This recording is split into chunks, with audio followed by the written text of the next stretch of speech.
بسم اللہ الرحمن الرحیم۔ السلام علیکہ یا صاحب العصر والزمان۔ کیا آپ جانتے ہیں کہ کس بنا پر لوگوں میں سوڈانی، ترک ثقالبہ اور یاجوج ماجوج پیدا ہونے لگے؟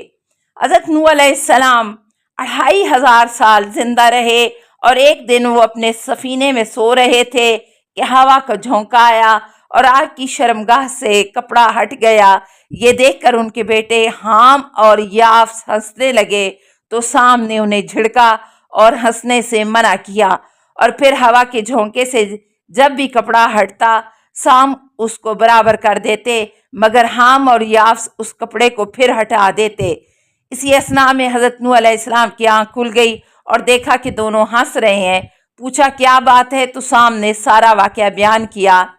یہ سن کر حضرت نوح علیہ السلام نے اپنے ہاتھ آسمان کی طرف بلند کیے اور یہ دعا کرنے لگے کہ پروردگار حام کے صلب کے پانی کو ایسا بدل دے کہ اس سے صرف سوڈانی حبشی پیدا ہوں گے، اور پروردگار یافس کے صلب کے پانی کو بھی متغیر کر دے۔ اب جتنے بھی حبشی ہیں اور جہاں بھی ہیں وہ حام کی نسل سے ہیں، اور جتنے ترک و ثقالبہ، یاجوج ماجوج اور چینی ہیں وہ جہاں بھی ہیں یافس کی نسل سے ہیں، اور ان کے علاوہ جتنے گورے ہیں وہ سام کی نسل سے ہیں۔ حضرت نوح علیہ السلام نے حام و یافس سے یہ بھی کہا کہ جاؤ، اللہ تعالیٰ نے تم دونوں کی نسل کو سام کی نسل کا قیامت تک کے لیے غلام بنا دیا، اس لیے کہ سام نے میرے ساتھ نیکی کی اور تم دونوں نے میری نافرمانی کی۔ اب رہتی دنیا تک تم دونوں کی نافرمانی کا اثر تمہاری ذریت میں اور سام کی فرما برداری کا اثر اس کی ذریت میں رہے گا۔ کیا آپ جانتے ہیں کہ پھلوں کے تلخ یا شیریں ہونے کا سبب کیا ہے؟ سلیمان بن جعفر امام علی رضا علیہ السلام سے نقل کرتے ہیں کہ آپ علیہ السلام نے فرمایا کہ مجھ سے میرے پدر بزرگوار نے روایت کرتے ہوئے اپنے پدر بزرگوار سے فرمایا کہ امیر المومنین علیہ السلام نے ایک مرتبہ ایک خربوزہ لیا، وہ کڑوا نکلا۔ آپ نے اسے پھینک دیا اور فرمایا دور ہو جا، تیرا ناس جائے۔ تو آپ سے کہا گیا کہ یا امیر المومنین، اس خربوزے کا کیا قصور؟ آپ علیہ السلام نے فرمایا کہ رسول خدا صلی اللہ علیہ وآلہ وسلم کا ارشاد ہے کہ اللہ تعالیٰ نے ہم لوگوں کی مودت کا عہد ہر جاندار اور ہر نباتات سے لیا، جس نے اس عہد کو قبول کیا وہ شیریں اور لذیذ ہو گیا، اور جس نے قبول نہیں کیا وہ نمکین اور سخت کڑوا ہو گیا۔ کیا آپ جانتے ہیں کہ ہمیں اپنے بیٹے کو کس پیشے سے منسلک کرنا چاہیے؟ اسحاق بن عمار ایک مرتبہ امام جعفر صادق علیہ السلام کی خدمت میں آئے اور کہا کہ اپنے بیٹے کو کس پیشے میں ڈالوں؟ فرمایا کہ تم اس کو 5 قسم کے پیشوں سے بچاؤ، دیگر جس پیشے میں چاہو ڈال دو۔ تم اس کو صراف نہ بنانا، اس لیے کہ صراف سود سے نہیں بچ سکتا۔ تم اس کو کفن فروش نہ بنانا، اس لیے کہ کفن فروش جب وبائی امراض پھوٹتے ہیں تو خوش ہوتا ہے، اور اسے طعام فروش نان بائی نہ بنانا، اس لیے کہ وہ غلے کی ذخیرہ اندوزی سے نہیں بچ سکتا، اور اسے قصاب نہ بنانا، اس لیے کہ اس کے قلب سے رحمت سلب ہو جاتی ہے اور وہ بے رحم ہو جاتا ہے۔ اور تم اسے بردہ فروش نہ بنانا، اس لیے کہ رسول اکرم صلی اللہ علیہ وآلہ وسلم کا ارشاد ہے کہ بدترین انسان وہ ہے جو بردہ فروشی کرے، یعنی آدمیوں کی تجارت کرے۔ کیا آپ جانتے ہیں کہ مومن پر کبھی بجلی نہیں گرتی؟ معاویہ بن عمار کہتے ہیں کہ حضرت امام جعفر صادق علیہ السلام نے فرمایا کہ مومن پر کبھی بجلی نہیں گرتی۔ ایک شخص نے آپ سے کہا کہ ہم نے دیکھا فلاں مسجد حرام میں نماز پڑھ رہا تھا اور اس پر بجلی گری۔ امام نے فرمایا کہ وہ حرم کے کبوتروں کو مارا کرتا تھا۔ کیا آپ جانتے ہیں نجف کا نام نجف کیوں رکھا گیا؟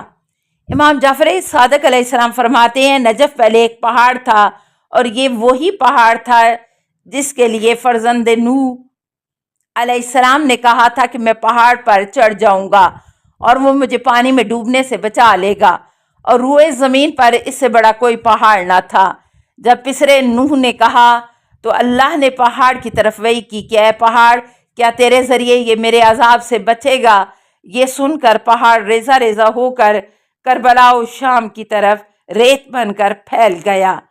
اس کے بعد وہ ایک بڑا سمندر بن گیا اور اس کا نام بحرنی یعنی چربی کا سمندر پڑ گیا۔ اس کے بعد وہ جف یعنی خشک ہو گیا اور وہ نیجف کہا جانے لگا۔ کچھ دنوں بعد نیجف کو نجف کہنے لگے، اس لیے کہ اس کا بولنا آسان تھا۔ کیا آپ جانتے ہیں کہ کان میں تلخی، لبوں میں شیرینی، آنکھوں میں نمکینی اور ناک میں برودت کے کیا اسباب ہیں، اور اسلام میں قیاس کیوں حرام ہے؟ ابو حنیفہ حضرت امام جعفر صادق علیہ السلام کی خدمت میں حاضر ہوئے تو آپ نے فرمایا، اے ابو حنیفہ، خدا سے ڈرو اور دین میں اپنی رائے سے قیاس نہ کرو، اس لیے کہ یہ سب سے پہلے جس نے قیاس کیا وہ ابلیس تھا۔ اللہ تعالیٰ نے اس کو آدم علیہ السلام کے سامنے سجدہ کرنے کا حکم دیا تو اس نے کہا کہ میں ان سے بہتر ہوں، مجھے تو نے آگ سے پیدا کیا اور انہیں مٹی سے۔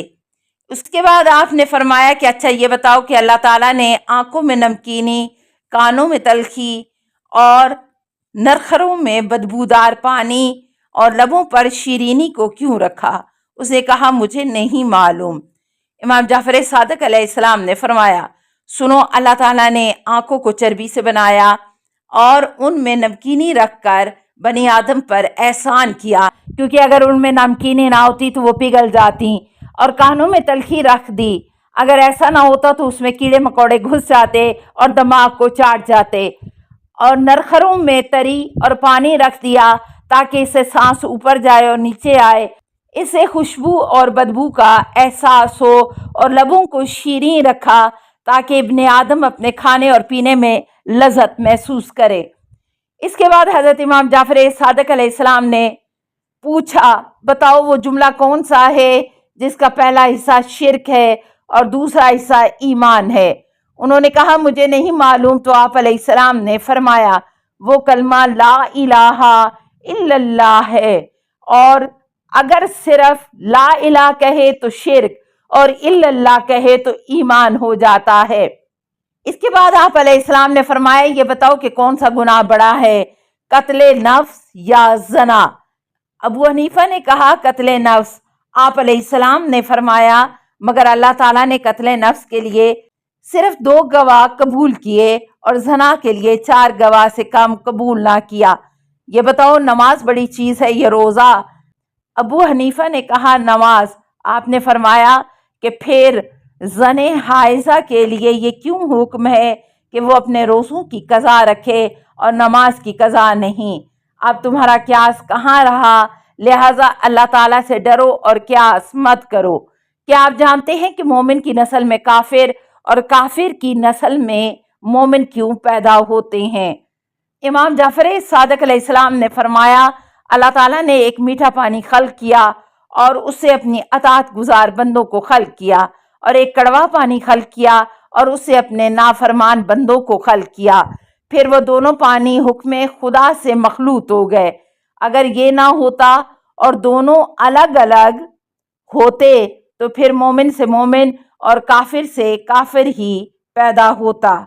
السلام علیکہ یا صاحب العصر والزمان، الامان الامان الامان من فتن الزمان، السلام علیکہ یا خلیفۃ الرحمن، السلام علیکہ یا امام الانس والجان، السلام علیکہ یا مظہر الایمان، السلام علیکہ یا شریک القرآن، السلام علیکہ یا قاطع البرہان، السلام علیکہ یا امام زماننا، ھذا اجل اللہ فرجک وسہل اللہ مخرجک وظہورک، السلام علیکہ ورحمۃ اللہ۔